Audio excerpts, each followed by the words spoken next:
Welcome back to Flint Creek Transport. My name is Justin. I'm here in Saratoga Springs, New York at a TANI event, Trucking Association of New York. Today we learn a lot of good things about safety and about the trucking industry. I brought you guys with. We're just getting ready to get started. FMCSA is here. First thing this morning is welcoming remarks.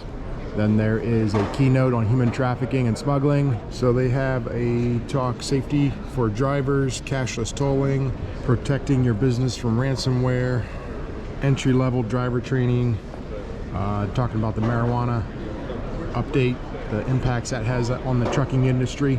A lot of good things. So we're here to learn today. You stop learning, you stop earning. I am here with Kendra. Kendra is the president of TANI, and she's here to tell us a little bit about TANI and what it does. So here you go, Kendra. All right, great, thank you. Hello. I'm Kendra Hems, president of the Trucking Association of New York. We are a trade association that represents the trucking industry, and that can be anywhere from one truck, single owner operator, all the way up to some of the national fleets that have facilities or business operations in the state of New York. We do advocacy on behalf of the industry, so we work on trying to push legislation that would be beneficial, and obviously one of the big things we do is we also work to stop legislation that could be harmful to the industry. But I think one of the most important things we do is safety and education. So we work very closely with our members to assist with compliance, and we do a lot of training, such as what we're doing here today at the symposium, to ensure the industry is aware of the various rules, regulations that they need to be complying with. Yep. And so TANI stands for Trucking Association of New York. Correct. Right? And there's trucking associations in other states? Yes. So every state across the country has a state-based trucking association. We are all part of a federation under the American Trucking Associations, which is the national organization. And while we're a federation, we do stand alone though. So we have our own policies, our own positions on a variety of different issues, but we all work very closely together though to promote things that make sense for the industry. So there you have it, guys. If you're not in New York, you can still check out or join a trucking association. Kendra, maybe tell us the size of fleets that you have represented, like say here today in New York. What's maybe the smallest one that can join or up to the biggest? So any size fleet can join. Like I said, we do have owner-operators that are members, and we do have many of the national fleets that are members as well. But really, our biggest percentage of members are smaller fleets, anywhere from 10 to 30 trucks. We do have larger fleets that are members, but typically what we find is those fleets that utilize us the most, benefit from our resources, are those smaller fleets that you have an individual that's wearing 5 different hats. So we work, in some cases, almost like a back office to assist them with questions, any type of information they need. They can call us and they know that they're going to get the right answer to the questions that they have. And you might have touched on it a little bit, but the benefits of joining TANI or joining a trucking association. Do you want to just touch on that a little bit? Sure. So first and foremost, I think one of the biggest benefits is related to information. We know you can go to any source, right? You have a variety of different websites, you can talk to other companies and drivers, and you never know. Sometimes it's like the telephone game, right? You ask a question and down the road that answer sometimes gets a bit skewed. One of the biggest benefits of membership with the association is if you call us, we will make sure you are getting the correct answer every time. If we don't know the answer in-house, we have the capability to go directly to the regulatory agency that might be the group that requires whatever the question might be centered on. So that in and of itself is probably one of the biggest benefits of membership. That's what most of our members utilize us for. We do a lot of training and education. There's great networking opportunities, so depending on the type of business that you're in, because we not only have fleets, but we also have service providers as members as well. So that could be insurance companies, it could be technology providers, it could be maintenance shops. So there's a great network amongst the membership to assist all of our members with getting whatever services they need. And then also, like I said, advocacy is a big piece of what we do. We're going to represent our members. It's our members' voice that we bring, whether it's to the state capitol, down to DC, and also New York City. We do a lot of work there as well. And then I think finally one of the biggest things right now is workforce development. We understand our members are challenged with labor issues, whether it's the driver shortage, technician shortage, or even just getting individuals within their operations. We hired a dedicated staff member that's what he does is workforce dev, and we're looking at a variety of different opportunities to try and work on those issues for our members. Very good. And I know I've been working with Rusty a bit on education and things like that, and that is something you guys do very well on, and raising awareness of the trucking industry and some of the labor shortages. We actually donated an axle, or we're donating an axle for them to take to a school and to just go through the wheel ends and things like that. As for Tanny and what it does in our fleet, it definitely made a huge difference. We love it. There's a lot of safety and training education videos that we've utilized. One of the other things is coming to an event like this, you get to meet with state troopers, you get to meet with DOT, FMCSA. There's a lot of good education there, talking to these people that help make some of the rules and regulations. I feel is very valuable. One of the biggest things that really helped us through COVID, so everybody remembers how DMVs were shut down and things like that. We were still able to register equipment, and that was through a line at DMV through Tanny. Yep. Because of that, because of our membership, because of we joined Tanny, we were able to still register vehicles. That was really awesome because we had a brand new trailer. We had a brand new piece of equipment sitting there that we couldn't do nothing with. And it's $100,000 that is just sitting there. So yeah, that was very awesome. Yeah, and I think that goes back to the resource, right? Yeah. We talked about one of the benefits is the resources. Well, we're a resource to the members, but it's also because of the resources we have available to us, and we have very, very good working relationships with the various agencies, whether it's DMV, DOT, FMCSA, state police, so all these organizations that are regulating the industry. And you're right, during COVID, we did work very closely with DMV so that if members contacted us and had issues, we would work with DMV to make sure that those issues were getting resolved. And that was something that was not necessarily available to companies outside our membership. And I think you guys saw in one of the earlier videos, I had posted some hands-on training that we had done. So we were at Leonard's Express and we had done hands-on training, basically pre-trip, post-trip inspections. There's always education going on, like every couple months with Tanny. That sometimes they're in your area, sometimes they're not, but that's been very helpful to us. So the hands-on part. Also, another thing is the chat line, or basically the chat forum, where we can go in, we can type a question if we're having a problem, and we can get answers. A lot of times you're getting maybe another opinion, but here you can go and you can get answers. Right. And that's been very helpful.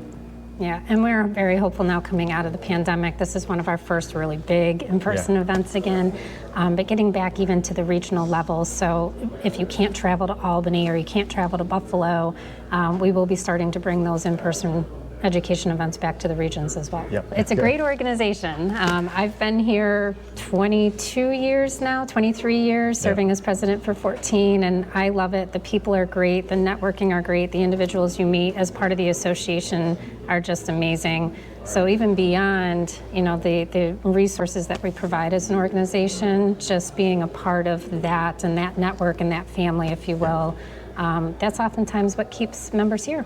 Because of the relationships they built. Absolutely, and it also helps us know a little bit what's coming down the pipeline. There's some things that I don't really disagree, or that I don't really agree with, but I did voice my opinion a little bit. Those are things that, guys, you need to be aware of, some of those things coming down, and make sure that you're heard. And these are great organizations that help you to be heard. Thank you, Kendra, for all that you do for Tanny and for helping us here in New York State. If you want to join, I can post a link in the comment section or in the description section. Check it out, and welcome to join Tanny. Yes. So thank you. Appreciate it. Welcome back to Geneva. It was a good trip out in Saratoga. Had a lot of fun and definitely learned some new things. Safety is very, very important, and that was, what some of that stuff was. And I want to encourage you guys, even if it's a little safety thing that you can do and it can save a life, absolutely. Whatever you can do to keep your rig safer, going down the road. So checking back in the shop, Trevor was keeping the shop going, and Trevor will fill you in here of what all he was doing in the shop. So check it out. 108 we're working on.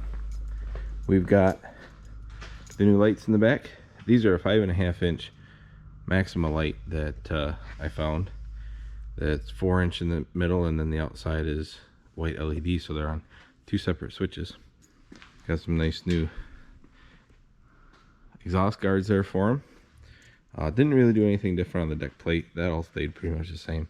But retread tires go on. He's a kind of a local driver, so we don't really have any problem with any of that. These panels here, we got painted and everything.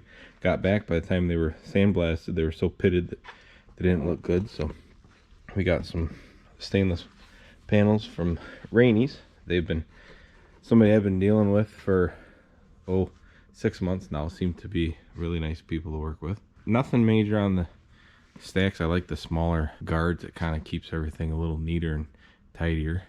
We've got everything up in there torn apart because we put the evenly spaced bullet lights on the top. That's the pattern that the driver wanted. We had the windshields all replaced, all new seal and everything while we were at it. So we've got our RLK visor is what we put on most of them. And the best thing about this I like is this actually goes right in way up there where the mirror bracket goes. We actually huck them in from the center just like they do from factory. And this is a 11 by 8 inch bow tie visor. All new hood, all new grill. Even got the fancy little Kenworth symbol there. It's looking pretty good. I'm looking forward to getting it out of here hopefully by the end of this week. That new antifreeze tote that Justin bought out there at the show seems to be getting put into use. Made it a lot less messy getting the coolant out of this when we started on the springs. We took the old Kenworth springs out. The hanger would have sat, I don't know if you can quite see it, but the holes used to be here, here, and here. We pushed everything back. This is a Peterbilt hanger. We still use the original older style Kenworth links here, but it's a single leaf. We put a Peterbilt spring in there. This is the ABS valve. Takes some figuring, but we end up seeming to be able to get it going. So he referred to 108. This is truck 108. This is the truck that got hit, got backed into with a payloader, and I know this is months after, but we had a very hard time trying to find somebody to paint it, just working through some of those things, and it was a lot of it just due to COVID, just due to, but anyway, you get the story. You know, I'm sure many of you have dealt with frustrations of paint shops, parts, so many other things, but this truck is now ready to go. The other thing is, in the winter we're not as busy. We didn't need this truck on the road, so the pressure to get this thing done wasn't as high this past winter. You know, we're hitting our busy season now, so this truck is rolling out of the shop. They just got to do a little bit of the lettering on here, just tweak a couple things, and this thing is going to be out. This is the other truck that Trevor was talking about, and this is truck 150. This is the glider we got in, and we're putting air ride on it. This had to be tweaked just a little bit because of the motor mounts on the Cummins motor, so this one doesn't sit quite as low. Already to start with, this truck, it had a spacer in the springs, or it had an extra block in there, and it made the ride on this truck, I mean, you hit a bump and it jar you. Definitely didn't have a lot of give, so we're switching it over to air ride, hopefully to get a lot better ride, which I know will. You can see that extra little block they had to put in there, or that stand. These tires are switching out. They still got plenty of life left on them, but we're gonna align the truck now that it is back. So we're gonna put new tires on right away. We can use these tires somewhere else, and when we're swapping those tires out, we're also gonna put in low pro tires. So this will be sitting a little bit lower with the low pro. It already has low pro in the back. So something I want to show you guys, this truck, see, he's got the solid row of lights across the top, and this truck the same way, solid row of lights spaced out. We don't change these lights unless, you know, we're painting the truck, or we gotta, you know, there's opportunity to do it. You guys know how I feel about lights, right? So Basically, this truck, we repainted the cab. We asked the driver, hey, what style lights do you want? That was the style that he went for, so we put on. So this truck, we did have to do some paint work too, because we took the bunk extenders and some of those things off of it, swapped out the visor for the better style visor. So that's why we did the paint work, or we swapped out these as well. And when we do that, we ask the driver, what is your preference? Do you guys like the solid row look, or I'll show you 144, or you got this row, 5 in the center, 1 on either side? You know how I like change, not that well. Let me know what you guys think. Which is your favorite? Solid row? Maybe you just like 5, maybe like 11. What do you like? Remember I told you guys about some of the cool shop tools we have? Check this out. This is a filter crusher. And the next video, I gotta talk about that trailer. Go through that trailer and give you a little idea what that one is. All right guys, thanks for watching. We'll see you in the next one. Peace out.